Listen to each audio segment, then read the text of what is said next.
Hey everybody on YouTube, this is Kyle Snyder once again, aka Clipton, and this time I thought I'd do something a bit different. This time I'm going to be reviewing a book from an independent author over on Amazon. Tonight I'm going to be reviewing Souladonis by Michael Brock, and what Souladonis is, it's basically a fantasy action and story.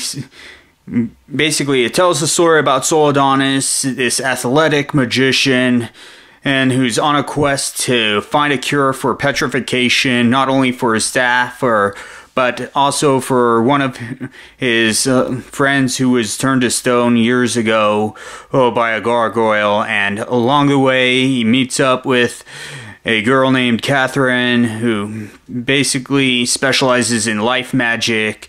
Souladonis helps Catherine heal up Catherine's mother, and as payment for it, Catherine decides to accompany Souladonis on his quest to find a cure for petrification.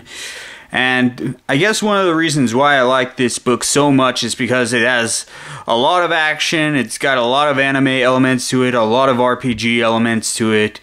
It's got a lot of...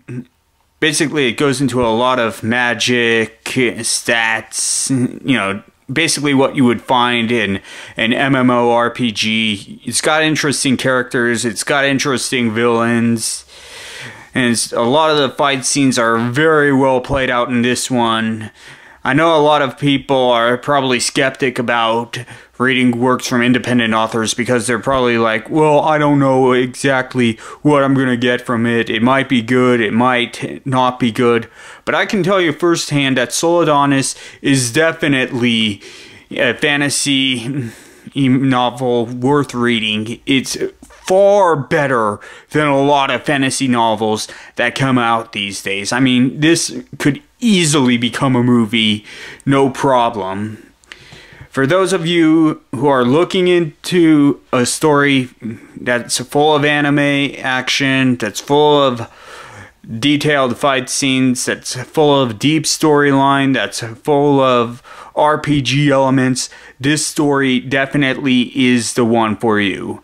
And I know I very rarely do this, but when it comes to rating this story, I'm going to give it a perfect 10 out of 10. It's definitely worth seeing. It's definitely worth reading, and I highly recommend everyone who is into fantasy, who is into anime, who is into RPGs to read Souladonis. You will not be disappointed with it. It just goes to show that there are certain independent authors who are capable of writing stories not just as good as mainstream authors, but better than mainstream authors. So thank you very much for listening to this review, and I will see you next time.